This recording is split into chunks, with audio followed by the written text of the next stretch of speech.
이준석 의원님 질의해 주시기 바랍니다.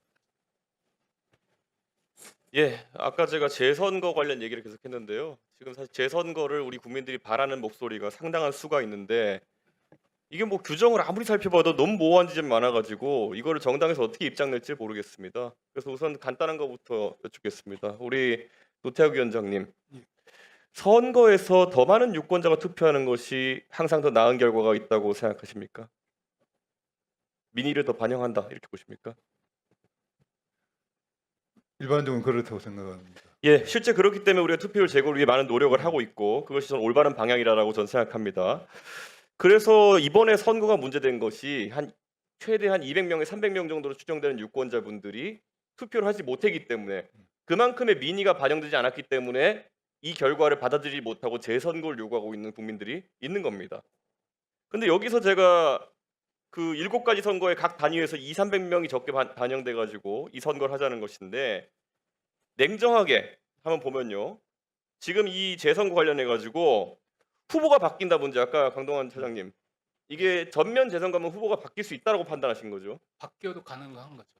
그러니까 전면 재선거면은 예를 들어서 이번에 서울시장 선거에 재선거를 하게 되면은 오세훈, 정원호, 김정철 이런 후보가 아니라 다른 후보를 정당에 공천할 수 있다. 그렇게도 할 수 있습니다. 전면 재선거가 만약에 법원에 자, 그럼 피선거권을 가진 자로 봤을 때 예를 들어 최근 선거에서는 만 18세가 안 돼서 출마 못했다가 재선거를 했을 때 만 18세가 되는 자는 출마할 수 있습니까? 가능합니다.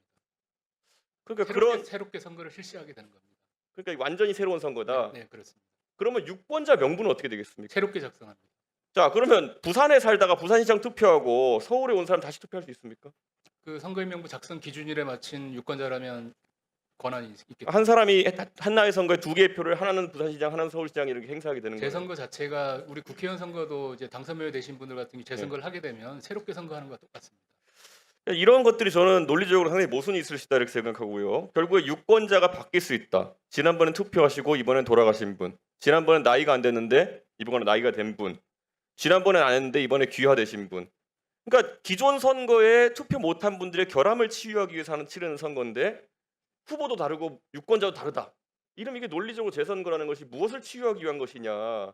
물론 그 비중은 적지만 애초에 적은 비중의 투표 오류 또는 참정권 침해를 해소하기 위해서 더 큰 오류를 지금 만들어낼 수 있는 거거든요. 제 생각에는 당장 선거인명부를 제작성하게 되면은 200~300명 정도의 차원의 변화가 아닐 겁니다.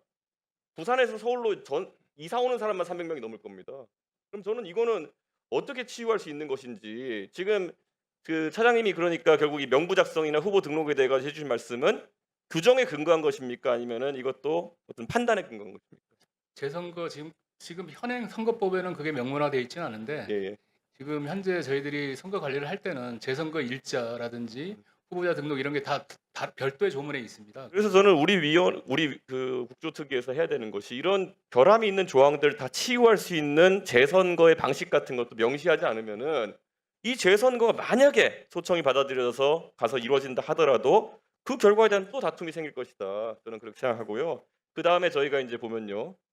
그다음 페이지를 보면은 이게 2018년에 서울시장 전국 동시선거 그리고 2021년에 박원순 시장의 유고로 치러진 그 재보궐 선거의 그 투표층 비중 변화를 이제 저희가 표로 만든 거거든요.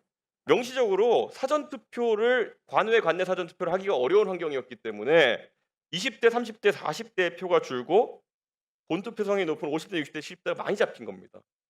그러니까 이게 사전 투표를 할 수 있는 선거냐 아닌 선거냐에 따라 가지고 결과가 명시적으로 뒤집힐 수가 있는 겁니다. 특히 이번 선거는 이미 저희가 출구조사 데이터를 보고 알지만은 20대, 30대에서 만약에 서울시장 선거를 기준으로 봤을 때 특정 후보가 강했다. 그러면 그 후보는 재선거를 만약에 우리 기존의 방식으로 하게 되면은 무조건 20대, 30대, 40대 비중 떨어지는 만큼 손실을 보고 시작하는 겁니다. 그러면 이게 공정한 방식이냐? 200명, 300명의 결함을 치유하기 위해 가지고 투표 결과가 완전히 뒤바뀔 거라고 예상되는 선거를 수행하는 것이 옳은 일이냐?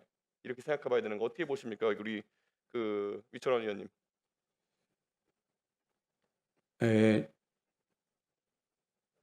우리 이준석 의원님께서 상당히 예리한 분석을 접근을 하셨는데요.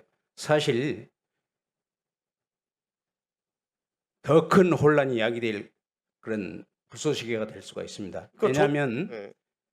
재선거가 현 법에 규정이 되어 있는데 그 규정에 의해서 소청을 하고 또 소청에 불만이 있으면은 이제 소송으로 하는데요. 소청에 만약에 불만이 한쪽에서 불만이 있는데 다른 당선된 쪽에서도 꼭 반드시 또 불만이 있을 수가 있습니다. 그러니까 재판으로 가는 경우가 대부분이 될 가능성이 많고요.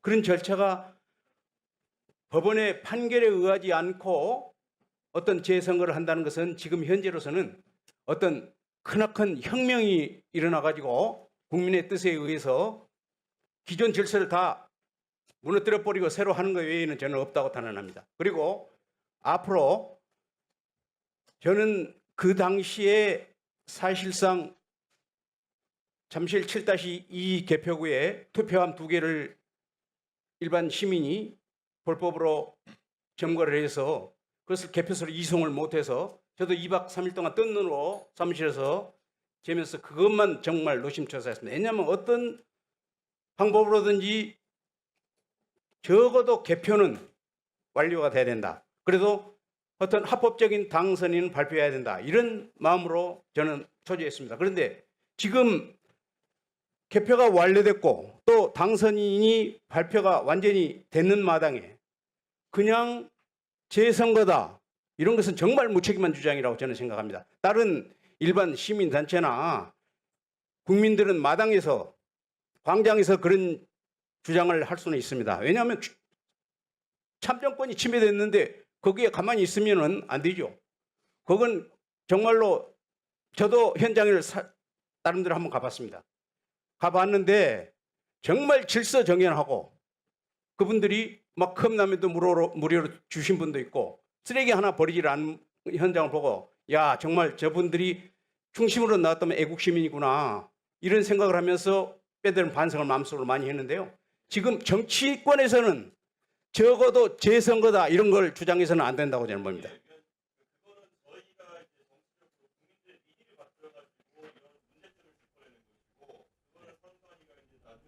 재선거가 있게 되면 선거를 해야 되는 조직인데 저는 여기서 이런 결함들을 어떻게 치유할지 어떤 나온 결과가 국민들이 납득할 수 있는 형태로 재선거를 설계하려면은 어떤 입법 기립점이 있고 이걸 국회에서 좀 보완해 달라 이런 것들을 선관위가 좀 연구를 해줘야 되는 건지 의원들이 이거 하나씩 짚어가지고 지금 결함을 하나 찾기 시작하면은 이것도 수월한 과정입니다. 선거 전문가 집단이란 선관위에서 재선거 하려고 보니 결과의 무결성을 담보하기 위해서 이런 거가 지금 안 돼 있더라를 시민청한테 올리도록 해야 되는 겁니다.